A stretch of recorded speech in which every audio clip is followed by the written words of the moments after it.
ओम शांति। आज 2 जुलाई के बाबा के मुरली के महावाक्य का वरदान है। हद की सर्व कामनाओं पर जीत प्राप्त करने वाले काम जीत और जगत जीत भव।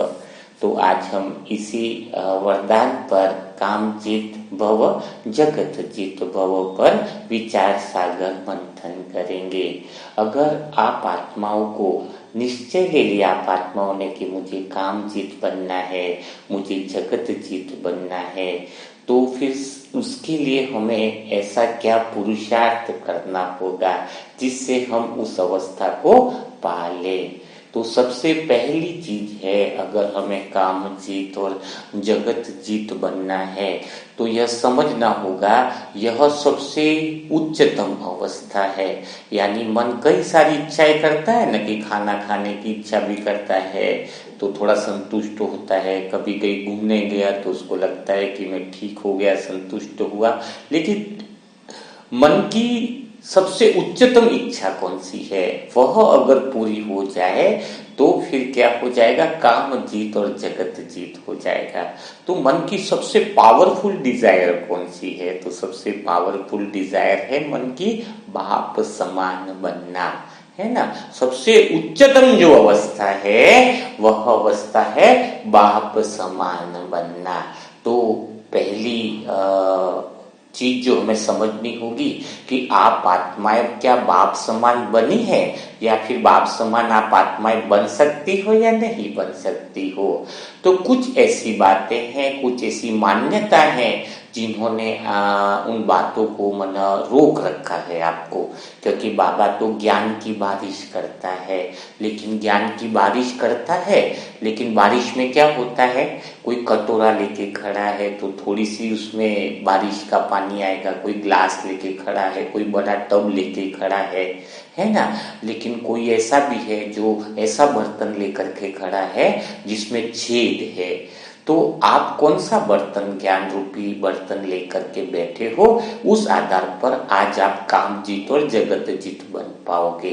यानी जो ज्ञान की बातें बताई जा रही है उसको कितना अच्छे से अंदर ले लेते हो, कितना अच्छे से समझ लेते हो। इससे भी जो बहुत बड़ी बात है वह कौन सी है कि कोई बर्तन तो लेके खड़ा है लेकिन उसमें पहले से ही कचरा पड़ा हुआ है, पहले से ही गंदगी पड़ी हुई है। उसमें अगर बारिश का ज्ञान की बारिश पड़ेगी तो वह ज्ञान की बारिश भी और गंदी हो जाएगी। तो अंदर जो कचरा है, अज्ञानता है, उसको पूरा खाली करके अगर बाबा के ज्ञान की बारिश को समझोगे तो फिर आप बाप समान स्थिति का अनुभव करोगे। लेकिन बाप समान कैसे बन सकते हैं, क्या कभी बन सकते हैं? जैसे एक बॉल है, उसको दूसरी बॉल के समान देखना है तो क्या होना चाहिए, दोनों बॉलों का वजन बराबर होना चाहिए, दोनों बॉल एक जैसी दिखनी चाहिए। तो हम कहेंगे कि दोनों बॉल एक समान है। लेकिन एक बॉल में थोड़ा सा कलर लाल है और एक बॉल के कलर में पीला कलर है, तो क्या दोनों बॉलों को समान कह सकते हैं? नहीं कह सकते हैं। तो पहली ज्ञान आपका क्लियर होना चाहिए, अंदर कटोरी में से कचरा निकाल दो कि आप बाप समान बन कैसे सकते हो। बाप तो कहते हैं कि जन्म मरण से न्यारा है और तुम आत्माएं जन्म मरण में आती हो, है तो बाप समान बन कैसे सकते हैं? प्रैक्टिकल में बाप समान बनना कैसे संभव है? एक बॉल का कलर थोड़ा सा चेंज है तो दोनों बॉल को समान तो कह ही नहीं सकते ना, है ना। तो आप आत्माएं जो इतना पुरुषार्थ कर रही हो, इतना कर रहे हो कि मुझे क्या बनना है, बाप समान बनना है, तो या तो बाप समान तो फिर आप बन ही नहीं पाओगे, क्योंकि बाप की क्वालिटी अलग है और आप आत्मा की क्वालिटी अलग है। इस पे विचार सागर मंथन किया है, इस पर सोचना जरूरी होता है। तो यहाँ पर सबसे पहली जो गलत धारणाएं आपको बताई गई है, क्योंकि क्या कोर्स में भी ऐसी बातें बताई जाती हैं जो मन में बैठ जाती हैं। बाप जन्म मरण से न्यारा है और तुम जन्म मरण के चक्र में आते हो। तुम जन्म मरण के चक्र में आते हो, यह बात ही बहुत गलत है जो हमें बाप समान बनने से रोकती है। कैसे गलत है, इस बात को गहराई से समझना होगा। एक्चुअल में आत्मा कभी जन्म मरण में आ ही नहीं सकती है, बहुत गहरी बात है। आत्मा जिसकी जन्म नहीं हो सकता, आत्मा जिसकी मृत्यु नहीं हो सकती है ना। तो जब हम कहते हैं कि हमारा जन्म हुआ, तो जन्म हुआ ही नहीं है, जन्म आपके शरीर का होता है, आपका जन्म कभी होता ही नहीं है। भला आत्मा का जन्म कैसे हो सकता है? आत्मा तो अनादि है ना, आत्मा तो अनादि है। इसलिए जब कोर्स में कई बार बातें बोल देते हैं ना, तुम जन्म मरण के चक्र, तुम कहाँ जन्म मरण के चक्र में आ सकते हो? यह तो शरीर की बात हो रही है। जब कहते हैं कि तुम जन्म मरण के चक्र में आ रहे हो, तो जन्म मरण तो आत्मा का है ही नहीं। जन्म जब कहते हैं कि तुम्हारा जन्म हुआ, तो तुम्हारा जन्म नहीं हुआ है, तुम्हारे शरीर का जन्म हुआ है। तुम्हारा तो जन्म हो ही नहीं सकता है, तुम तो आत्मा हो। जन्म मृत्यु से एक्चुअल में बाबा की तरफ परे हुई ना, आत्मा का जन्म कैसे हो सकता है? जो पहले नहीं हो और पैदा हो उसको कहेंगे जन्म। तुम तो पहले से ही मौजूद हो, तो तुम्हारा जन्म कैसे हो सकता है? तो जन्म किसका हुआ है? शरीर का जन्म हुआ। मुझ आत्मा का जन्म नहीं हुआ है, मुझ आत्मा के शरीर का जन्म हुआ है। और मुझ आत्मा की मृत्यु नहीं हुई है, इस शरीर की मृत्यु हुई है। तो मैं आत्मा कैसी हुई? बाप समान हुई। तभी बाबा मुरली में आपको कई बार कहता है कि तुम अपने आप को अवतरित आत्मा समझो। क्या समझो? बाबा की बात की गहराई देखो, बाबा कितना स्पष्ट कहता है कि बाबा कहता है तुम अवतरित आत्मा हो, अवतरण हुआ है तुम्हारा, है ना। यानी जैसे बाबा किसी के शरीर में आकर अपना पाठ बजा देता है, वैसे ही हम भी तो इस शरीर में आकर पाठ ही बजा रहे हैं ना, है ना। जैसे बाबा पाठ बजा रहा है, वैसे हम भी पाठ ही बजा रहे हैं। हमारा रोल थोड़ा बड़ा है, उनका बाबा रोल बड़ा माना 5000 साल का बड़ा रोल में हम आ रहे हैं। बाबा का रोल खाली संगम युग के अंदर है, लेकिन बाबा का बाकी का रोल परम धाम में बैठने का, तो यह भी तो एक रोल ही है ना। रोल में तो बाबा भी है और रोल में हम भी हैं। तो सबसे पहली बात क्लियर करो आप, ताकि आप इस शरीर से न्यारे हो जाओ, इस देह से न्यारे हो जाओ, देह भान से न्यारा हो जाओ। कि सबसे पहली जो भ्रांति है वो आपको निकालनी कौन सी है? कि मेरा क्या हुआ है? मेरा कोई जन्म नहीं हुआ है, शरीर इस शरीर का जन्म हुआ है ना। मैं आत्मा तो जन्म से पहले भी थी और जन्म के बाद भी हूँ, और मैं आत्मा सुख दुख से न्यारी हूँ। ये जो सुख मिल रहा है, सुख दुख से पार मेरा जीवन महाजीवन है। आत्मा का जीवन कैसा है? महाजीवन है। भला इस महाजीवन वाली आत्मा को जो शांति से भी पार है, शोर और शांति से पार आत्मा की अवस्था कौन सी है? मौन की अवस्था है ना। परम मौन की अवस्था है, परम शांति की अवस्था है। वह एक ऐसी अवस्था है आत्मा की जहां पर कोई भी चीज परिवर्तित नहीं हो सकती है। सब कुछ पाया हुआ ही है, सब कुछ मिला हुआ ही है, जिसको कोई ढूंढने की जरूरत नहीं है। जब हम इस गलत फहमी में आते हैं कि मेरा जन्म हुआ, मुझे रिश्ते मिले, मुझे ये हुआ, मुझे, आत्मा का किसी से कोई रिश्ता नहीं है। आत्मा का तो सिर्फ परमात्मा से रिश्ता है। किससे रिश्ता है? परमात्मा से अलौकिक रिश्ता है, दिव्य रिश्ता है और सदाकाल का रिश्ता है। और दूसरा आत्मा का आत्मा के साथ रिश्ता है, शरीर का शरीर के साथ कोई रिश्ता नहीं है ना। आत्मा आत्मा भाई भाई कहते हैं ना। तो यही सच्चा और वास्तविक रिश्ता है कि जैसे मुझ आत्मा ने न जन्म लिया, वैसे दूसरी आत्मा ने भी कोई जन्म नहीं लिया है, उसके शरीर का जन्म हुआ है ना। तो जन्म से भी हम डरे हुए नहीं है, न मृत्यु से हमें डर लग सकता है, क्योंकि हम जन्म और मृत्यु से पार सदा हैं। न हमारी कोई हिस्ट्री है, न कोई हमारी कहानी है। आत्मा की कोई हिस्ट्री नहीं है। आत्मा पहले भी आत्मा थी और भविष्य में भी आत्मा ही रहने वाली है। आत्मा खाली आनंद लेती है अनुभवों का। तो पहली बात यह क्लियर आपको क्या है कर लेनी है अंदर की तरफ। अब दूसरी जो बात आती है, बाबा कहते हैं कि काम जीत और जगत जीत बनो। तो उसके लिए सबसे मेन बात क्या है कि कोई भी विचारों पर अटेंशन होना चाहिए। विचार मतलब क्या है? आपका विचार तो करते हो आप, लेकिन आपका आत्मा के प्रति जो विश्वास होना चाहिए, उस विश्वास में कमी है। जैसे मैंने कहा आपको कि आप बाप समान बनो, या फिर आपको बोला कि आज आप जीवन के अंदर धनवान बन रहे हो, तो तुरंत मन में क्या प्रश्न आता है? मन बोलेगा आत्मा को कि मैं धनवान बन रहा हूं, लेकिन डाउट क्या आएगा? अरे बनूंगा या नहीं बनूंगा, है ना। तो आप फरिश्ता बन रहे हो, है, डाउट आएगा कि मैं बनूंगा या नहीं बनूंगा। आप 108 में आने वाली आत्मा हो, तो मन से बोला, लेकिन विश्वास क्या हुआ कि आऊंगा या नहीं आऊंगा। यह जो प्रोग्राम आपके अंदर है, आत्मा के अंदर, यह प्रोग्राम ही आपके जीवन में रुकावट पैदा करता है। और विश्वास का प्रोग्राम, यह जो मान्यताएं बना रखी है आपने, धारणाएं जो बना रखी है, होगा या नहीं होगा, यह प्रोग्राम ही जो आत्मा में आपने फीड किया है, वही आपकी सफलता में रुकावट पैदा करता है। जो पूरी तरीके से विश्वास के साथ वह बोल, जिसके अंदर विश्वास की ज्यादा मतलब उच्चतम अवस्था होगी कि नहीं, आत्मा जो है, इन्हें विश्वास की उच्चतम अवस्था किसकी होगी? जिसका मन आत्मा पे पूरा भरोसा करे, आत्मा की शक्तियों को जान ले, आत्मा की पावर को जान ले, आत्मा की दिव्यता को जान ले, वह जो सजेशन देगा मन, वह आत्मा के अनुरूप होगा। जब आप शक्ति को जान लिया कि मेरे साथ सारी दुनिया का सबसे बड़ा प्रधानमंत्री मेरे साथ है, तो आपको किसी बात का ऑर्डर लेने में तकलीफ नहीं आएगी। तो यह मिरेकल हो जाएगा आपके जीवन में, आपके जीवन में जादू होने लगेगा। वो जादू क्यों नहीं हो रहा है आपके जीवन में, वह करिश्मा क्यों नहीं हो रहा है? क्योंकि आपका जो विश्वास वाला जो अंदर की तरफ प्रोग्राम है, वह थोड़ा सा डामाडोल है।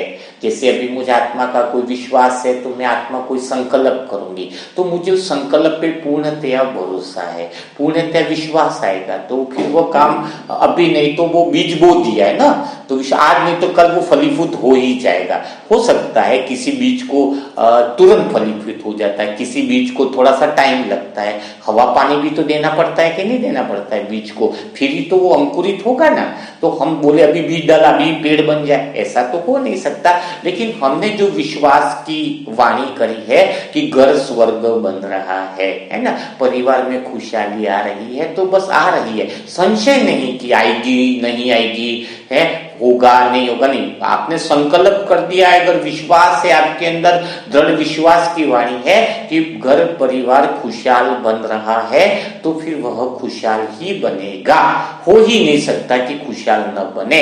लेकिन आपके मन की सजेशन करके आत्मा जैसे ही खुशहाली बनाने का की तरफ काम करना चालू हो जाती है, आप दूसरा संकल्प दे देते हो, अरे खुशहाल बनेगा या नहीं बनेगा, इतना दिन हो गया अभी तो कुछ बदलाव नहीं आया। जैसे ही आप कहते हो, आत्मा फिर वो दूसरी तरफ डाइवर्ट हो जाती है कि कुछ बदलाव तो आया नहीं। तो आत्मा काम शुरू करे, जमीन के अंदर बीज डले, तो कम से कम फल, उसका पेड़ तो बनने दो तुम। हाँ, इंतजार, जिसके अंदर संयम नहीं है, जिसके अंदर वो विश्वास नहीं है, वह कैसे करेगा? ब्रह्मा बाबा को बताएगा कि पूरे विश्व में ज्ञान फैलेगा। एक रूम में बैठे थे, तब तो कोई अमेरिका ऑस्ट्रेलिया कहीं पर भी ज्ञान नहीं था। अगर वो विश्वास नहीं करते कि पूरे विश्व में कैसे ज्ञान फैल सकता है, ना तो उस समय मोबाइल था, ना कोई इंटरनेट था, कुछ भी नहीं था। उस समय अगर आपको कमरे में बोला जाए कि आने वाले कुछ सालों के बाद यह ज्ञान पूरे विश्व के गली के कोने कोनों में जाएगा, अफ्रीका सब जगह, क्या भरोसा करते? क्या विश्वास करते? नहीं। लेकिन ब्रह्मा बाबा ने क्या किया? विश्वास का बीज कितना पावरफुल था उन ब्रह्मा बाबा में। मैं तो ब्रह्मा बाबा को हर दिन सलाम करता हूँ कि ऐसी आत्मा पावरफुल, वास्तव में नंबर 1 आत्मा है, जिन्होंने तुरंत विश्वास का बीज ऐसा बोया कि पूरे विश्व में यह ज्ञान जाने वाला है। देखो कैसा करिश्मा हुआ। उस समय कोई बोल सकता था? तो ये विश्वास का है। किसी ने पानी पहले सोचा था तो उसको लोग पागल कहते थे कि ये पानी मैं बोतल में बेचूंगा। बोले हर जगह तो पानी मिलता है, तो कोई पानी बोतलों में बिकेगा? बिस्लरी वाले को पानी कभी बोतल में नहीं बिक सकता, लेकिन उसका विजन था और पानी बोतल में बिक गया है। तो कहने का अर्थ है कि आपके अंदर कितना विश्वास है उस संकल्प के प्रति, और विश्वास के साथ साथ आपके अंदर धैर्यता कितनी है। क्योंकि आपको इस विश्वास के साथ साथ क्या धैर्यता रखनी है? मैंने कल भी आपको मुरली मंथन में बताया था, उम्मीद और विश्वास की वाणी। तो आपके अंदर वो डिसिप्लिन कितना है, उस बात पर आपका जीवन की सफलता निर्भर करती है। तो इस बात को क्या करना है, इस बात को अच्छे से समझना है ना। तो अब क्या होगा, वो विश्वास की बात कैसे पता चलेगी, कैसे रहेगा, तो उसके लिए आपके पास दो चीजें होनी चाहिए कि आप हमेशा इंक्वायरी करो। जो इंक्वायरी करता है, स्वयं की इंक्वायरी करता है ना, कि मेरे विचार कैसे चल रहे हैं, है ना, जिसका विचारों पर इंक्वायरी देता है, हर घंटे इंक्वायरी बैठा देता है, सीबीआई कमीशन बैठा देता है कि मेरे विचार किस कैटेगरी के चल रहे हैं, मेरे अंदर विश्वास की क्या कैटेगरी है, क्या मेरे अंदर 100% मैं अपनी आत्मा पे भरोसा कर रहा हूँ, क्या 100% मैं भगवान पे भरोसा कर रहा हूँ। अपने आप से ये इंक्वायरी करो, बार बार ये 3 सवाल पूछो, क्या मैं जो संकल्प किया उस पर मुझे कितना भरोसा है कि आत्मा यह काम कर देगी। 100% भरोसा करो। नहीं विश्वास है तो और मुरली मंथन सुनो, विश्वास बढ़ जाएगा, है ना, परिवर्तन हो जाएगा, चेंज आपके अंदर आने लगेगा। देखो एक डब्बे के अंदर बहुत सुंदर डब्बा, उसमें नमकीन भरी पड़ी, एक सुंदर डब्बा है, उसके अंदर बादाम है, तो वैल्यू किसकी ज्यादा है। एक जो नमकीन भरा डब्बा है वो डब्बा बड़ा सुंदर है, और जिसमें बादाम भरी है वो डब्बा सुंदर नहीं है, लेकिन वैल्यू कीमत किसकी ज्यादा है। कीमत है जिसमें बादाम भरे हैं, उस डब्बे की कीमत ज्यादा है, भले वो डब्बा दिखने में सुंदर नहीं है। तो वैसे ही आपकी वैल्यू तभी पता चलेगी कि आपके अंदर भरा हुआ क्या है, आपके विचारों की क्वालिटी क्या है, विचारों की सुंदरता क्या है। तो जैसे विचारों की सुंदरता बढ़ेगी कैसे, विचार सकारात्मक होंगे कैसे, विचार सदा अच्छे चलेंगे कैसे, है ना। तो उसके चलने का एक ही आधार है ना। आप चाहते हो ना कि मेरे विचार बहुत सुंदर रहे, मेरे विचारों में सुंदरता है, बहुत अच्छे विचार चले। तो वो विचार जो है वो अच्छे कब चलेंगे, तब चलेंगे जब आपकी इच्छा क्या है, आप सोचते क्या हो। आप सोचते यह हो कि मेरा परिवार मुझे सब अच्छे से बातें करे, है। आपकी ख्वाहिश क्या है, मुझे सब अच्छे से बातें करे, मेरे साथ सभी सकारात्मक विचार करें। ठीक है, अभी नोट करो इस बात को, आप चाहते क्या हो, है ना। तो आपके अंदर भरा क्या है वो अभी मैं बाहर निकालूंगा, आप चेक करना अभी आपको, है ना। तो आप क्या चाहते हो कि सारी दुनिया के लोग आपसे अच्छे से बातें करें, सारी दुनिया के लोग आपको प्यार से बात करें, सारी दुनिया के लोग आपसे सकारात्मक बात करें। ऐसा तो नहीं चाहते कि 3 लोग आपको गाली दे और 4 लोग अच्छे से बोले, ऐसा तो नहीं। सभी लोग आपका सम्मान करें, है ना, सभी लोग आपके गुणों को पहचाने, क्वालिटी को पहचाने। तो आप चाहते ये हो, ठीक है ना, और करते क्या हो।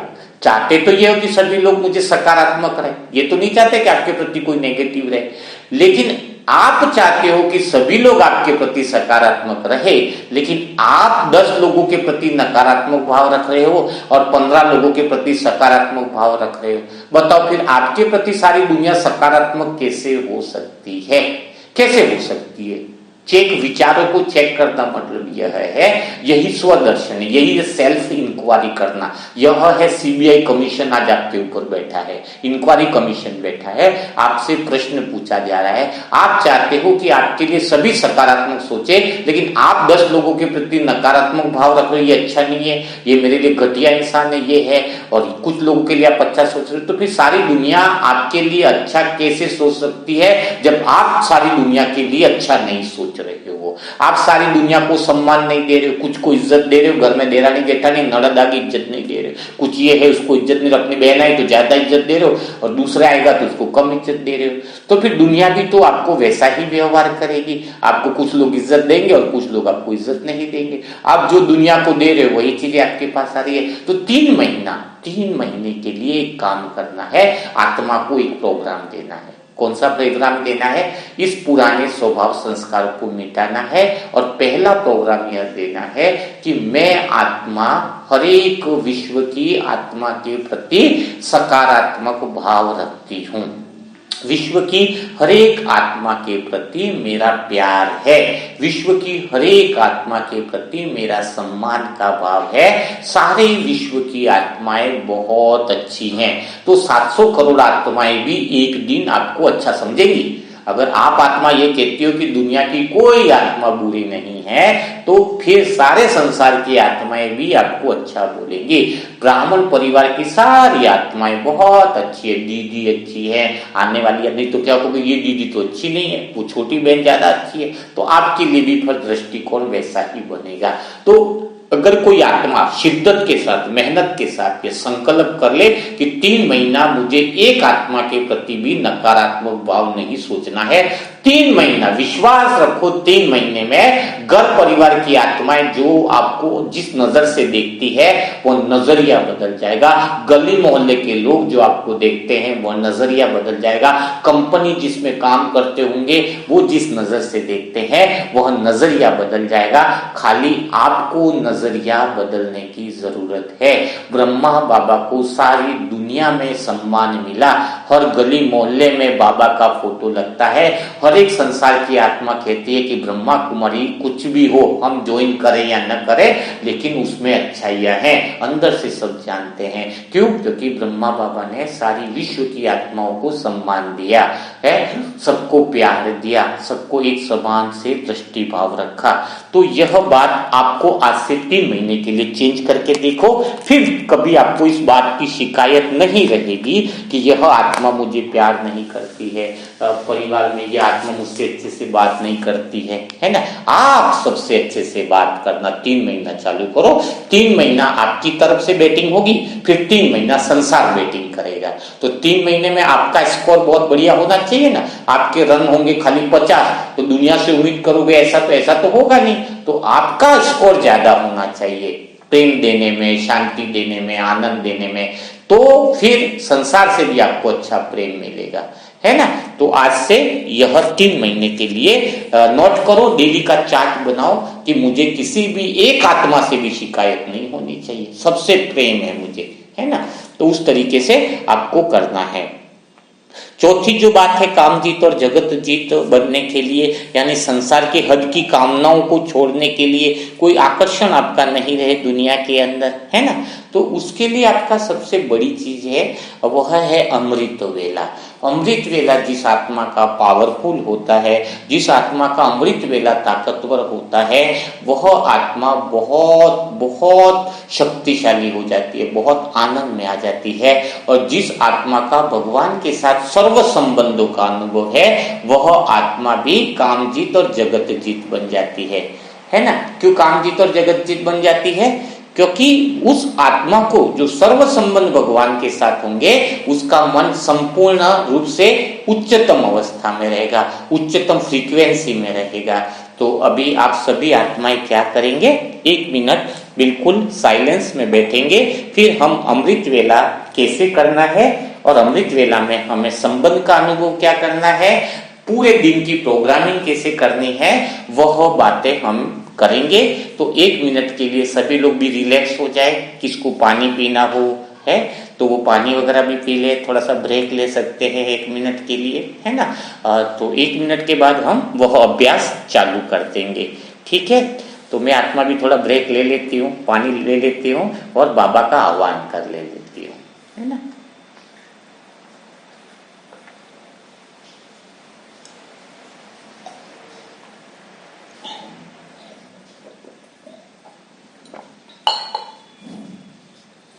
तो सभी आत्माएं रिलैक्स होंगी, हैं, रिलैक्स होकर के अपनी जगह पर बैठेंगे, है ना। हम अपनी जगह पर बैठेंगे तो हम बात कर रहे हैं अमृत वेला की। मैंने पहले भी कई बार बताया कि अपना मन के साथ रिश्ता अच्छा होता है तो सबके साथ रिश्ते अच्छे होते हैं। हमारा मन पावरफुल रहे, हमारा मन शक्तिशाली रहे। तो अमृत वेला में क्या होता है, भगवान से बात तो की जाती है, लेकिन अगर कोई तुम समस्या की बातें करते हो अमृत वेला में, तो समस्या की बात करना गलत नहीं है, लेकिन समस्या को इस तरीके से देख करके भगवान से बात करना कि भगवान मेरी इस समस्या का समाधान करने वाला है। इस तरीके से, इस भाव से जब आप भगवान से बातें करते हो तो समस्या की बात करना बहुत अच्छी बात है ना। बाकी अमृत वेला तो शक्तियां लेने का बात होता है ना, पावरफुल आनंद लेने की बातें होती हैं। लेकिन अमृत वेला में आपने समस्या को बाबा को बोल दिया कि बाबा मुझे धन की समस्या है, बाबा परिवार के लोग सुधर नहीं रहे, लेकिन आपने समाधान तो लिया नहीं, आपको संतुष्टि तो हुई नहीं, तो और पूरा दिन समस्या का चिंतन आपको चलता रहेगा। इसलिए आपको ये विधि सीखने की जरूरत है कि अमृत वेला करो तो करने के बाद आपको अनुभव होने लगे कि मैं सारी चीजों से पार जा चुकी हूँ, सारी बातों से पार जा चुकी हूँ, सारे विघ्नों से भी पार जा चुकी हूँ। तो यह अनुभव करना ही अमृत वेले का उद्देश्य होता है। तो आज आप सारी आप जो भी आत्माएं हैं इस समय मुरली को या मंथन को जो सुन रहे हैं, तो सारी आत्मा जो है वो अपनी अपनी जगह पर शांति से बैठे जाए और अनुभव करना है कि अमृत वेला यानी भगवान के साथ सर्व संबंधों का अनुभव, यानी सर्व संबंधों का अनुभव का अर्थ है कि किसी एक संबंध को लेकर उसकी गहराई में जाना, उस संबंध को गहराई से अनुभव करना। हम आत्माओं ने अलग अलग संबंधों का अनुभव किया है, लेकिन हमने भाई के संबंध का अनुभव नहीं किया है। तो भाई के संबंध का हम अनुभव करेंगे।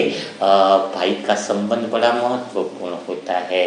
भाई का संबंध यानी कैसा होता है, जैसे कहते हैं ना कि रावण ने रावण को पूछा गया है ना कि राम क्यों जीत गए, है ना, तो लक्ष्मण ने भी पूछा है, राम को भी पूछा गया कि इतना ताकतवर होने के बावजूद भी रावण को पूछा गया कि तुम युद्ध क्यों हार गए, तो रावण ने कहा क्योंकि राम को बोला कि तुम्हारा भाई तुम्हारे साथ था, मेरा भाई मेरे साथ नहीं था, यानी विभीषण राम की तरफ चला गया था ना। तो कहते हैं कि जिसका भाई साथ में हो, बड़ा भाई साथ में हो, तो वह पिता तुल्य होता है। भाई का बड़ा रोल होता है। जिसका भाई इतना पावरफुल हो, जिसके बड़े भाई के छोटे भाई के प्रति इतना सम्मान हो कि वो छोटे भाई नहीं उसको बेटा की तरह रखता हो, उस घर में खुशहाली रहती है। भाई भाई का प्रेम घर को स्वर्ग बना देता है। कोई आत्मा वैष्णो देवी की 10,000 सीढ़ियां चढ़ जाए, लेकिन अगर भाई से नाराजगी है और उसकी घर की 5 सीढ़ी नहीं चढ़ पाए, तो वो वैष्णो देवी जाने से क्या फायदा हुआ, वो मंदिर जाने से क्या फायदा हुआ, वो 10,000 सीढ़ी चढ़ने से क्या फायदा हुआ। जब भाई की 5 सीढ़ी आप नहीं चढ़ पाते हो, तो वो नाराजगी हो, तो फिर वो संबंध गहरा नहीं होता है। इसीलिए आज से एक बात पक्की कर लो। क्या बात पक्की कर लो? यही बात पक्की कर लो कि प्रेम बहुत गहरा होना चाहिए, भाई भाई से नाराजगी नहीं होनी चाहिए। यह तो बात होगी लौकिक संबंध की, लेकिन अलौकिक भाई भी तो बहुत बड़ा है। आपसे बड़ा शिव बाबा जो बड़ा भाई है, वो आपकी कितना केयर करता होगा। सोचो, वो आपसे कितना प्यार करता होगा, आपका कितना ख्याल रखता होगा। छोटे भाई की चिंता करना, छोटे भाई का ध्यान रखना, तो उसके मतलब एक संस्कार के अंदर है। तो आज अब अमृत वेला में बैठे हो, लगभग 3 बज रही है और आप आराम से रूम के अंदर बैठे हो। आपका मन सुबह उठे हो तो बहुत गहरी शांति में है, बहुत आनंद में आप बैठे हो। आज आपका अमृत वेला पावरफुल होने वाला है, क्योंकि आज आप भगवान से दिल की बातें करने वाले हो। आप सोच रहे हो, आप चिंतन कर रहे हो कि मैं भगवान से क्या बातें करूं। आपका दिल कर रहा है भगवान से दिल की बातें करने का। आपके अंदर न जाने ऐसे विचार आ रहे हैं। सबसे पहला आप अपने बारे में सोच रहे हो कि मुझे आज भगवान मेरे पास आएगा तो मैं भगवान से क्या बोलूं, क्या मांगू, क्या चीज की जरूरत है, या फिर भगवान ने मुझे सब कुछ वह दे दिया है या बाकी है। लेकिन दिल की बात मन में आ ही जाती है। आप गहराई से चेयर पर बैठे हो, गहरी शांति में बैठे हो, मन बड़ा शांत है। आज आप अपने आप से बातें कर रहे हो। क्या बातें कर रहे हो कि आपका जीवन बहुत अच्छा चल रहा है, भगवान के नए नए अनुभव आपको हो रहे हैं, लेकिन आपको धन की समस्या चल रही है। जो सत्य बात है, आपके अंदर ख्याल आ रहा है कि मेरा भगवान जो इतना बड़ा मेरा साथी है, लेकिन धन की समस्या खत्म नहीं हो रही है। काश धन की समस्या खत्म हो जाए तो मैं दिन रात भगवान की याद में लगा पा रहा हूँ, मेरे अंदर बस भगवान का ही चिंतन चल रहा है, ऐसे विचार आपके आ रहे हैं, तभी दूसरा विचार आपके अंदर आता है कि मेरे जीवन में और ऐसे कौन से विघ्न हैं जो भगवान को याद करने से रोकते हैं। तो दूसरी बात आपके दिमाग में आती है, आपके मन में आती है कि मुझे बस ये परिवार के जो सदस्य हैं उनका जीवन सही नहीं जा रहा है, सब अलग अलग दिशा में जा रहे हैं, सब अलग अलग बातों में जा रहे हैं, कोई भगवान की बात सुनने को तैयार नहीं है। तो इनके फ्यूचर की थोड़ी बहुत चिंताएं भी आपको सता रही है।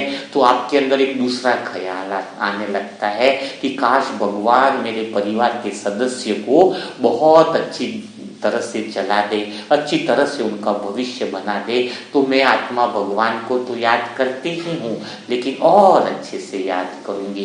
यह बात आपकी अमृत वेला में चल रही है, क्योंकि आप भगवान के आने का इंतजार भी कर रहे हो और आपके अंदर ख्याल आ रहा है कि भगवान के आने पर मैं आज दिल की बातें करूँगी। तभी आपका तीसरा भी ख्याल आने लगता है कि गली मोहल्ले की भी आत्माएं जो हैं वह अगर भगवान में लग जाएं, उनके दुख दूर हो जाएं, उनके अंदर कुछ आत्माएं गली मोहल्ले की पड़ोसी की आत्माओं में जिनके अंदर गुस्सा बहुत है, अगर उनके अंदर शांति आ जाए, जिस परिवार में झगड़ा हो रहा है उसमें अगर प्रेम हो जाए, तो वो सारी आत्माएं भी कितना खुशी से रहेंगी, सारे परिवार के लोग प्रेम से रहेंगे। अगर ऐसा कुछ हो जाए तो कितना अच्छा रह जाए। फिर चौथा आपके अंदर ख्याल आता है कि यह संगम युग है, इसमें मुझे श्रेष्ठ पुरुषार्थ करना चाहिए, बहुत ऊंचे से ऊंचा पुरुषार्थ करना चाहिए। लेकिन मुझे ऊंचा पुरुषार्थ करने के लिए क्या करना होगा?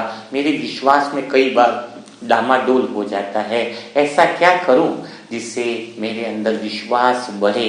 आपका ऐसा चिंतन गहराई से चल रहा है, आपके अंदर ख्याल आ रहा है कि काश अभी बाबा आएंगे तो मेरे को वो सारी बातों का समाधान देंगे, तो शायद कितना अच्छा होगा, मेरा यह पल बहुत सुनहरा बन जाएगा, यह पल मेरे जीवन के लिए खूबसूरत एहसास बन जाएगा।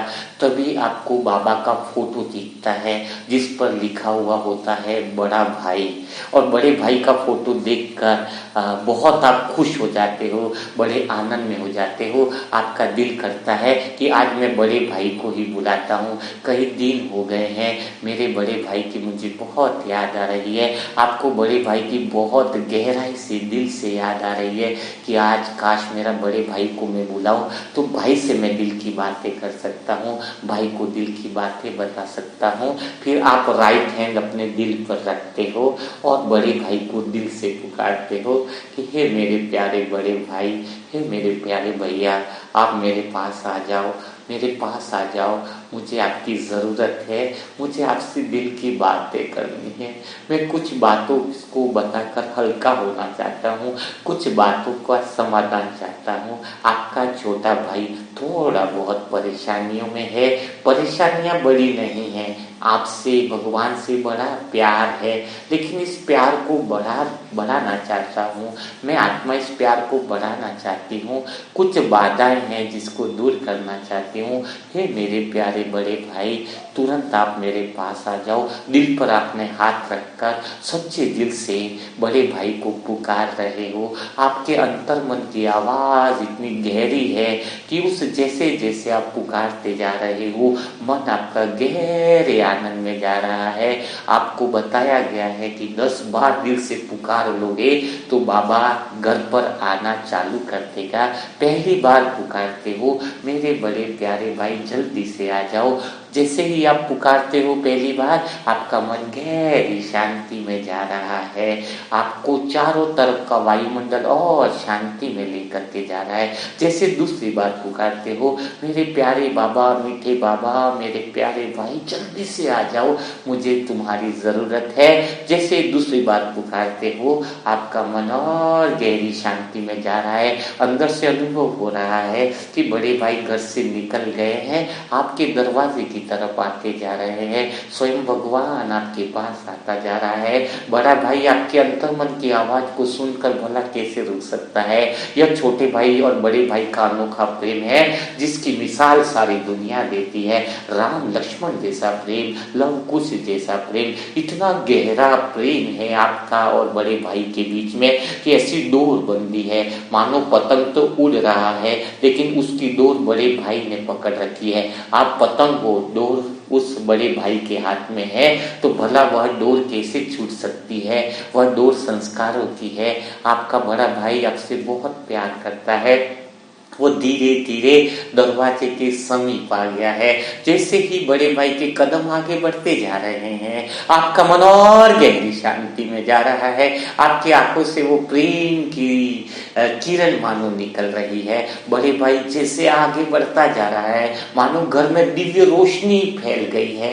पूरे घर में दिव्य प्रकाश उजाला होने लगा है। उस उजाले को देखकर आपका मन और डीप रिलैक्स में जा रहा है। आपका भी पूरा ध्यान मेरे शब्दों पर है।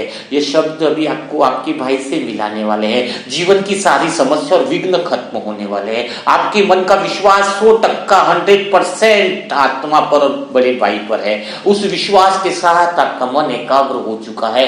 आपके पास आज वह पल है जब बड़ा भाई आपके सारे विघ्नों को समाप्त करने के लिए घर पर दस्तक दे गया है। स्वयं बड़ा भाई दरवाजा खोल चुका है। उसके आने की खुशी में आपके कदम मानो उठकर खड़े हो गए हों। आप बड़े भाई के गले मिल गए हों। बड़े भाई भी प्यार से आपके सर पर हाथ फिराता है।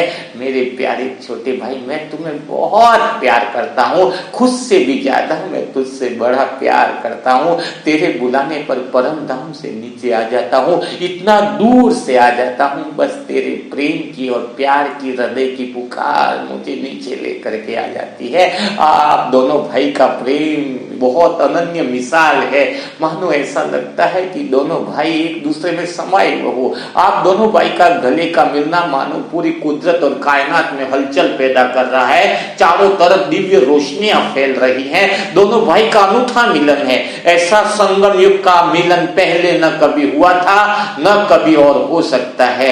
ऐसे दोनों भाई का मिलन बहुत अनोखा मिलन है। आप कोई साधारण आत्मा नहीं हो, आप विशेष आत्मा हो। आपका भाई बड़ा विशेष है जो सारी दुनिया को चलाने वाला है। इतनी बड़ी सत्ता को संभालने वाला का बड़ा भाई आपके साथ में है तो भला छोटे भाई को दिक्कत कैसे हो सकती है। ये आपके अंदर वो शक्ति और वो खुशी की लहर, वो उमंग उत्साह बढ़ चुका है। जैसे जैसे भाई आपके सर पर हाथ फिराता जा रहा है आपका मन अश्रु धारा से भरपूर होता जा रहा है। आपके दिल की भावनाएं, दुख के दर्द सारे आंखों के आंसुओं में निकलते जा रहे हैं। इतना प्यार करने वाला भाई आपको मिला। आपके जन्म जन्म सुधर गए। आपका दिल महसूस कर रहा है कि प्यारे भाई का साथ सदा मेरे साथ है तो भला आपको दिक्कत कैसे हो सकती है। जिसका बड़ा भाई इतना पावरफुल हो, जिसका बड़ा भाई का हाथ आपके सर पर हो, जो आपके बुलाने पर एक सेकंड में परम धाम छोड़कर आ जाता है, भला आप दुखी कैसे हो सकते हो। भला आप परेशानियों में कैसे आ सकते हो।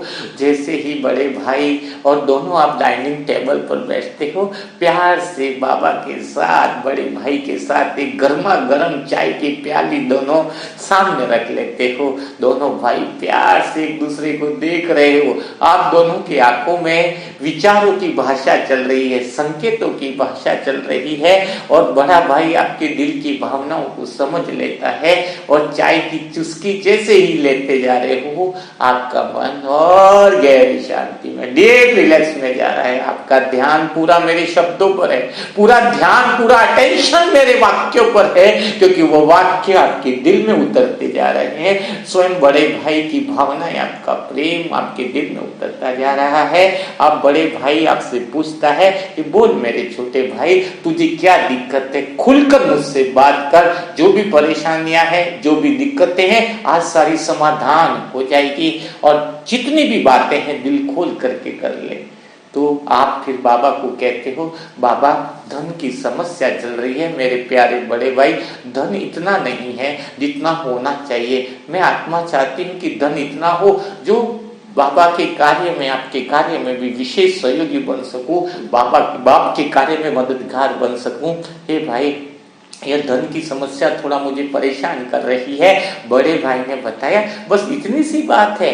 बाबा तुरंत बड़ा भाई आपके लिए अंदर से चेक बुक निकालते हैं और चेक बुक पर साइन करते हैं। नीचे शिव बाबा, नीचे सिग्नेचर करके ऊपर लिखते हैं परमात्म बैंक, और वो चेक फाड़ करके आपको अपने हाथ में दे देते हैं और कहते हैं छोटे भाई को कि मेरे होते हुए भला तुझे धन की समस्या कैसे हो सकती है। इसमें तू जितनी राशि भरना चाहे, जितनी राशि भरना चाहे उतनी राशि इसके अंदर भर लेना और 1 महीने के बाद इस चेक को तुम कैश करा लेना। लेकिन साथ में एक चिट्ठी देते हैं, एक पेज देते हैं, बोले यह पासवर्ड है, इस पासवर्ड को 1 महीने में याद कर लेना, फिर 1 महीने के बाद इस चेक को क्लियर करा देना। सारे धन की समस्याएं खत्म हो जाएंगे, सारे परिवार के धन की समस्याएं खत्म हो जाएंगी। तुम्हारे पास जितना चाहिए तुम्हें उतना धन तुम इसमें भर सकते हो। आप बड़ी खुशी और आनंद के साथ वो चेक को देखते हो जिसपे परमात्मा बैंक लिखा है। शिव बाबा के हस्ताक्षर जब लिखे हैं तो वो चेक भला फेल कैसे हो सकता है। उसमें जितनी राशि भरना चाहो वो आप भर सकते हो। साथ में वो चिट्ठी देखते हो जिसमें पासवर्ड लिखा है कि दिन में 100 बार यह पासवर्ड दोहराना है कि मुझ आत्मा के पास धन आ रहा है, मुझ आत्मा के पास धन की बारिश हो रही है, मुझ आत्मा का घर धन से भरपूर हो रहा है। स्वयं भगवान मुझ आत्मा के घर को धन से भरपूर कर रहा है, स्वयं भगवान मुझ आत्मा पर धन की बारिश कर रहा है, धन आने के सारे दरवाजे खुल रहे हैं। परमात्मा का यह चिट्ठी और यह पासवर्ड सुनकर आपका दिल गार्डन गार्डन हो जाता है। बड़ा भाई आपको कहता है कि इन पासवर्डों को दिन में 100 बार दोहराना है, तभी तुम 1 महीने के बाद इस चेक को क्लियर कर सकते हो। छोटे भाई आप बड़े उमंग उत्साह के साथ उमंग उत्साह में आ जाते हो। आप बड़े भाई से कहते हो कि मैं इतना तो कर ही लूंगा, आसानी से कर लूंगा, 1 महीने तक 100 बार दिन में इस पासवर्ड को दोहरा दूंगा और मैं आत्मा बड़ी प्रसन्न हूँ। आप बड़े भाई को शुक्रिया अदा करते हो। तो बड़ा भाई कहता है भाई के बीच में भला शुक्रिया और थैंक यू की क्या बात, ये तो मेरा फर्ज है कि मैं तुम्हारा ध्यान रखूं, तुम्हारी हर मुसीबत में खड़ा हो जाऊं, तुम्हारे पास रहूं। फिर बोलते हैं कि चलो दूसरी बात बताओ कि और क्या समस्या चल रही है। आप बड़े भाई को कहते हो परिवार के सदस्य मेरी बात नहीं मानते हैं, वह अपनी मनमत लगाते हैं, उल्टे सीधे काम करते हैं, तो मैं आत्मा इनके कैसे लाइन पे लाऊं। मुझे इनकी फिक्र होती है, रात दिन इनके साथ रहने पर उनकी चिंता मुझे सताती है और उस चिंता के कारण मैं मीठे बाबा को दिल से याद नहीं कर पाता हूँ। मेरे भाई मुझे बताओ कि मैं क्या करूं। तो बड़े भाई ने सर पर हाथ फिराया, चेहरे पर आपके हाथ घुमाया और बोला कि आप आत्मा कितनी अच्छी हो मेरे भाई, तुम कितने अच्छे हो, तुम्हारा हृदय कितना अच्छा है जो तुम परिवार के हर सदस्य की चिंता करते हो, परिवार के हर सदस्य के प्रति प्रेम भाव रखते हो। तो तुरंत दूसरा कागज निकाला और कह दिया कि 1 महीने के अंदर परिवार के सारे सदस्य बदल जाएंगे।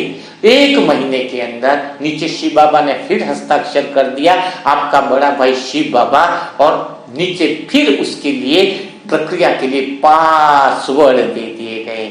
आपने जैसे ही वो हाथ में उठाया लिखा गया कि 1 महीने में परिवार के हर एक सदस्य का क्या है जीवन बदल जाएगा। नीचे पासवर्ड में लिखा है कि भगवान मेरे परिवार के सदस्यों का जीवन बदल रहा है। स्वयं भगवान के हाथ में परिवार के सदस्यों का जीवन दे दिया है। परिवार के हर सदस्य का जीवन स्वयं भगवान बदल रहा है।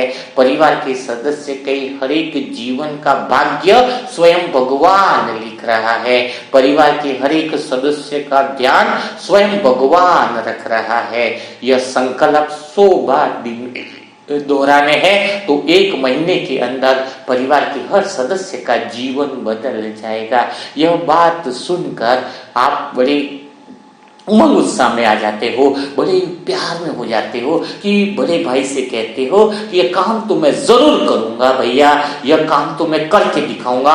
परिवार के हर सदस्य की जीवन बदलने के लिए यह मूल मंत्र, यह पासवर्ड को मैं दिन में 100 बार दोहराऊंगा कि भगवान स्वयं मेरे बच्चों का जीवन बना रहा है, स्वयं भगवान मेरे बच्चों का जीवन का भाग्य लिख रहा है, स्वयं परिवार के हर सदस्य का जीवन भगवान के हाथ में है, स्वयं भगवान मेरे परिवार के सदस्यों का ध्यान रख रहा है, स्वयं भगवान की नजर मेरे परिवार के हर सदस्य पर पड़ रही है। यह शुद्ध श्रेष्ठ संकल्प के पासवर्ड दिन में 100 बार में आत्मा दोहराऊंगे और परिवार के सारे सदस्यों का जीवन बदलने के लिए भाई को आप दिल से धन्यवाद देते हो। बहुत आपका मन हल्का होता जा रहा है, जैसे जैसे आप भगवान से बातें करते जा रहे हो आपका मन और उमंग उत्साह में आता जा रहा है, प्रेम मौन और शांति की गहरी अवस्था को प्राप्त करता जा रहा है, प्राप्त करता जा रहा है, प्राप्त करता जा रहा है।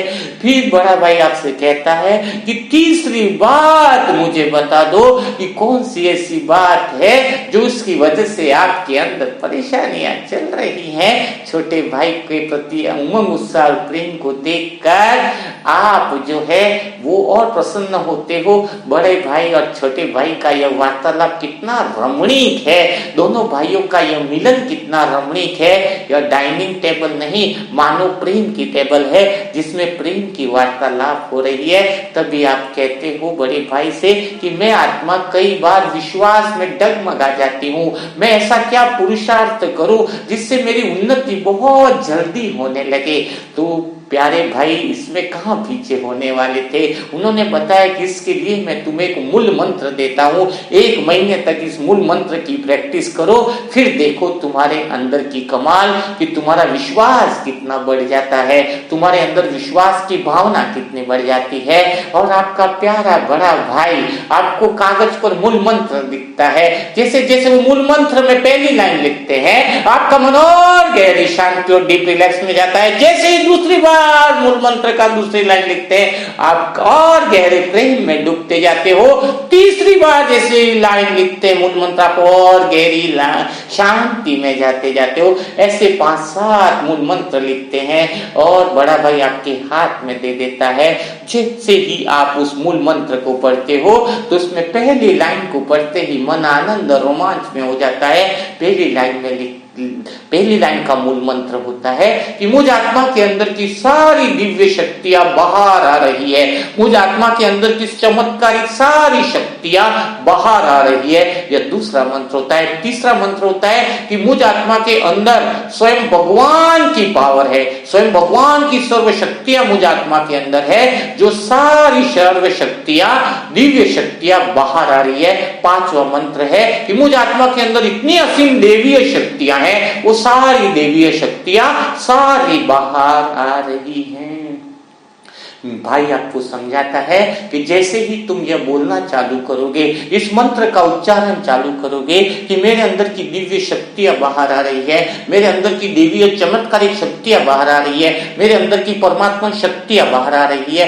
जैसे ही तुम दिन में 100 बार इसको बोलना चालू करोगे, 1 महीने के अंदर तुम्हारे अंदर से बहुत चमत्कारिक शक्तियां बाहर आने लगेगी, तुम्हारा दिव्य रूप का साक्षात्कार होने लगेगा। तुम्हारे अंदर इतनी पावर है, इतनी शक्तियां है, उसको बाहर निकालने की जरूरत है। वो दिव्य शक्तियां जैसे तुम्हारे अंदर से बाहर आएंगी, तुम्हारा विश्वास गहरा हो जाएगा, तुम्हारा विश्वास बढ़ जाएगा, तुम्हारे अंदर वो पावर बढ़ जाएगी और इस पावर को बढ़ने से ही तुम्हारे अंदर दिव्यता को प्राप्ति होगी। तो इस मूल मंत्र को दिन में 100 बार तुम्हें दोहराना है और 100 बार दोहराने से तुम्हारे अंदर की पावर बहुत बढ़ती जाएगी।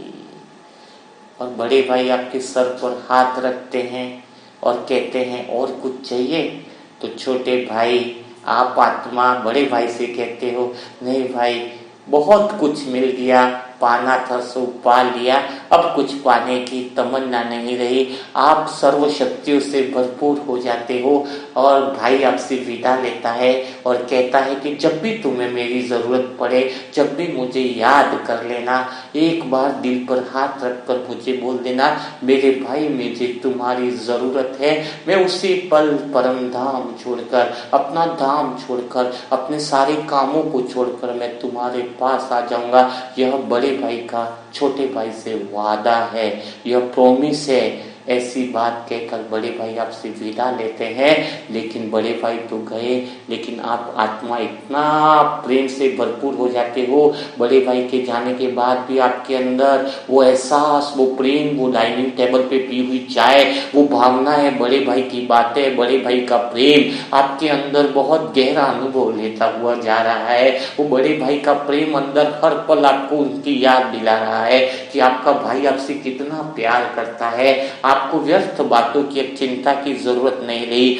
आपकी धन की समस्याएं समाधान हो चुकी है, परिवार के सदस्य का जीवन बदल ही रहा है, स्वयं भगवान उनका जीवन बदल रहा है। तो उस बात की फिक्र समाप्त हो गई है। आपके अंदर की दिव्य शक्ति अब बाहर आने वाली है। 1 महीने में आप चमत्कारिक प्रयोग करने वाले हो। आपके अंदर की देवीय शक्ति दुनिया को दिखने वाली है। आपके अंदर की परमात्मा शक्ति आसपास की आत्माओं को महसूस होने वाली है। अब आप साक्षात्कार मूर्त बनने वाले हो, आप बाप समान बनने वाले हो। ऐसा गहरा अनुभव सुनकर, ऐसा गहरा अनुभव को पाकर आप अपने जीवन को धन्य से धन्य महसूस करते हो और बड़ा परम आनंद में 4:45 हो जाते हैं। आपका अमृत वेला पूरा होता है। यह अमृत वेला बहुत अनोखा है, यह अमृत वेला बहुत पावरफुल है, यह अमृत वेला आपको दिव्यता का अनुभव करा रहा है। इस अमृत वेला ने आपके जीवन की सारी समस्याओं से निर्विघ्न बना दिया है। आप बहुत पावरफुल हो गए हो, बहुत ही एनर्जेटिक हो गए हो। तो ऐसी ही अमृत वेला की कमेंट्रियां जो है वो रोज अलग अलग तरीके की आपको व्हाट्सएप पर मिलेंगी, है ना। अलग अलग तरीके से अमृत वेला करना चाहिए ना।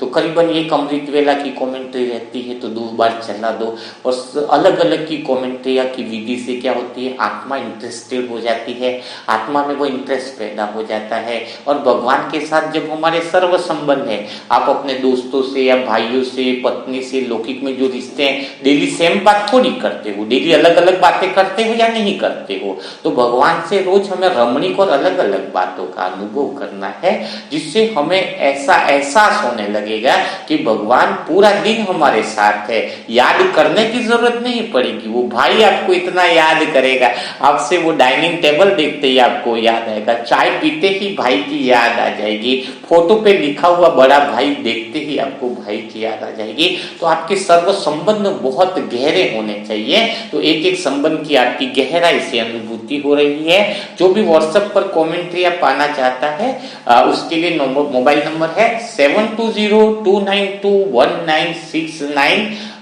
इस पर ओम शांति लिखिएगा और अपना नेम और सेंटर और एड्रेस भी लिखिएगा। लेकिन कमेंट्रिया डेली की मिलना या दूसरे जो भी टास्क है वो मिलना, उसके लिए आपको जो 4 हमारे टास्क दिए जाते हैं उसको कंप्लीट करना अनिवार्य होता है। जो आत्माएं चारों टास्कों को कंप्लीट करती है, रेगुलर में रहती है, बीच में टास्क को कंप्लीट करना बंद करती है तो उसको ग्रुप से रिमूव भी कर दिया जाता है।